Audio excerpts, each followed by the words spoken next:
want Jyotirendra Brahma. Long live, long live. We want Jyotirendra Brahma. Long live, long live. We want Jyotirendra Brahma. Long live, long live. Ang 8 nong Dotma constituency ST constituency निनो सासे भटार हिसाबै आं दिनै दतमानि फैगौ बिसायख'थिनि थाखाय जे बेले-बेजे बेनि फारसे आङो फंनैसो रायजो राजा आरो आइ आफामोननिसिम मोनसे खावलायहरनाय जों लोगोसे जोंनि सेन्ट्रेल इउपिपिएल नि मानगोनां सीएम प्रमद बर' सार लोगोसे वार्किं प्रेसिडेन्ट मानगोनां रोनगोरा सार आरो बोसोनगिरि मानगोनां इउजि ब्रह्म सार नोंथांमोननिसिम आं दिनै खावलायहरनो सानदों जे जोंनि बे 8 नं दतमा कन्स्टिट्युएन्सिखौ जे उद्धार अभियाननि थाखाय नोंथांमोननि खावलायनाय बादियै नाथाय दिनै जों मोननो हायाखै मानो होनोब्ला जोंनो मावनो थाखाय माखासे टाइमबो नांगौ बोथोरबो नांगौ बेखौ होआलासेनो नोंथांमोना दिनै बेले-बेजे जाबाय थानाय नुदों नाथाय दिनै उद्धार अभियानल' होननानै जानाय नङा सारमोन बेनि थाखायनो आं दिनै बुंनो सानदों मानगोनां दैदेनगिरि नोंथांमोननिसिम मानो होनोब्ला 8 नं दतमा कन्स्टिट्युएन्सिया एसटी कन्स्टिट्युएन्सिया ओरैबादि जोङो बे कन्स्टिट्युएन्सिखौ जों उद्धार खालामनांगौब्ला जोंनो मोजां केन्डिडेट रोंखा-राखा जायखौ होनोब्ला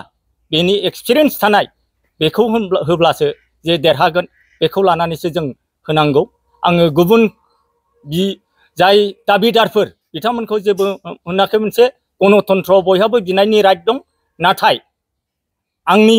जे बिबेकजों नोंथांमोनखौ बुंहरनो सानदों जे 8 नं दतमा कन्स्टिट्युएन्सियाव देरहानांगौब्ला आगोलनि जे 2020 आव जेननाय एमसिएलए हिसाबै जेननाय मानगोनां ज्योतिरेन्द्र ब्रह्मखौनो होआब्ला बे 8 नं दतमा कन्स्टिट्युएन्सिया उद्धार जानाया गोब्राब मानो होनोब्ला बै 2020 नि जोंनि जेननायनि जे भटनि पेटार्ना ओरैबादिखा मात्र जों 1400 जेनदों 1400 जेनदोंब्लाबो जेननायनि खारना ओरै माखासे जोंनि पोलिं स्टेशना बनरगाव हिसाबै थांदों जोंनि बे बेलट बक्सआ आरो माखासे बै मामानि पोलिं स्टेशननिया प्रेसिडिं अफिसारनि सहि गैयैयाव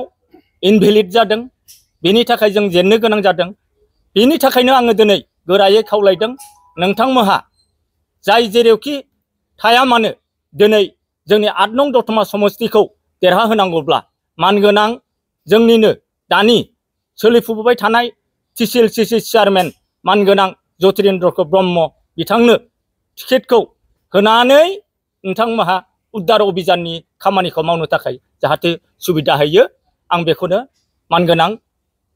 गोराफोरनि खाथियाव आं खर' गंग्लाय आरज गाबदों एकदम रोखा बेवहाय 100% जों बुंनो हायो जे जोंनो 2020 नि जे भटनि पेटार्न बेनि अंकजोंनो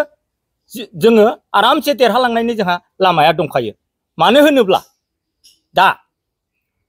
आगोलाव जोङो बिपिएफ जों जेनदोंमोन नाथाय बिपिएफ नि भटआ बिपिएफ नि जे भटारफोर बियो आउल जाउल जानानै माखासेयाव बिजेपियाव थांनाय जों नुदों नाथाय जोंनि इउपिपिएल हिसाबै दतमा कन्स्टिट्युएन्सि हिसाबै खुनु दलाव बाराखै बेनि थाखायनो जोंनि अंकआ गोरा बेवहाय जोंहा 100% जोंहा सियर दं होननानै आङो मिजिंथियो जिहेतु बेयाव सानै साथामसो इउपिपिएलनि दाबिदार बा टिकेट नागिरगासिनो दं आहा बेथ' गणतन्त्र मोनसे दलाव बयबो दाबि खालामनाया बे गणतन्त्रनि नियम बेवहाय माखासे रोंनाय आरो रोङै गियान गोनां आरो गियान गैयै बे मोनसे थायो बेनि थाखायनो आङो बुंनो सानदों जे गोरों मानसि सेनियरबो बिथांनो होनानैनो दतमानि जे परिस्थिति बेखौ गाबथानांगौआ बिथां नङाब्ला गाबथानो हानाया जुलुम जागोन जुदि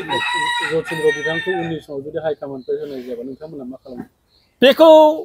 सानोब्लाथ' बे दलनि जे बुंनाय बाथ्रा जदै मदै हरोब्ला जोंबो बाहाय खामानि मावनायाव एसे गिलिर जागोन माखासे साननाय हनायफ्राबो गुबुन फारसे दावगालाङोब्ला जोंबो हमथानायाव एसे गोब्राब जागोन खुलुमबाय बड'लेण्ड निउसगिरि बिथांमोननि सिम दा दतमा समष्टि हिसाबै आङो दाबिदारफोरखौथ' जों नुबोबाय मेरला जन दङ दा बिनि गेजेराव बिनाय बा बयबो माबानाया बयनावबो मोनथाय दङ दा बे हिसाबै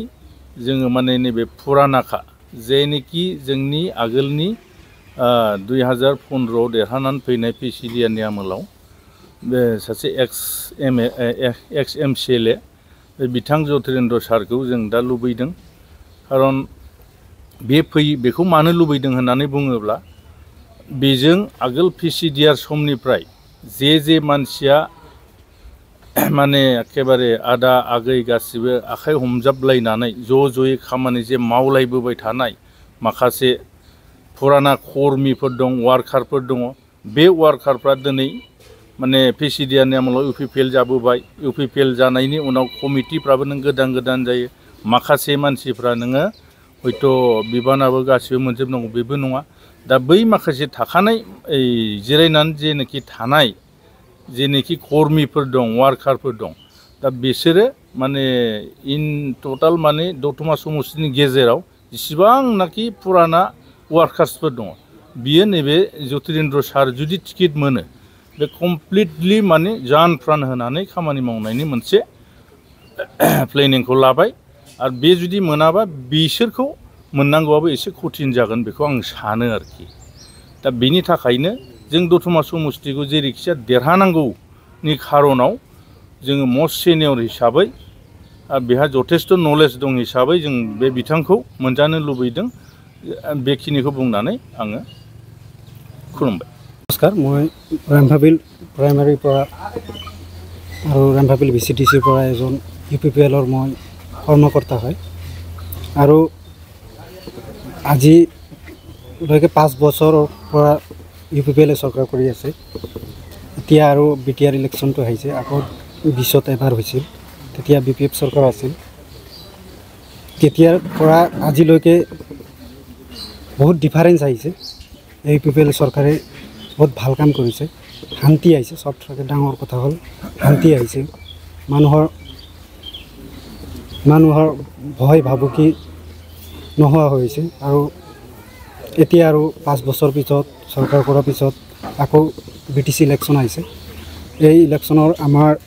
8 নম্বৰ দতমা সমষ্টিৰ পৰা আমাৰ PCDR পৰা কষ্ট কৰি আহা সেক্রিফাইস কৰি আহা আমাৰ জ্যোতিন্দ্ৰ ছাৰ ব্ৰহ্মক এইবাৰ দতমা সমষ্টি 8 নম্বৰ সমষ্টিৰ পৰা प्रतिनिधि हिसाब और कैंडिडेट हिसाब विचारूँ सार सिनियर हिसाब और भाल काम कर मैं आशा आशा कर मैं 100% बोली भावो क्यों आगत BPF सरकार दिन केनेकुवा आछिल एतिया आरु केनेकुवा होइसे एटु राइजे बुझी पाइसे एतिया सबर मनत आछे UPPL सरकार आहार पिছত बहुत उन्नति और शांति आइसे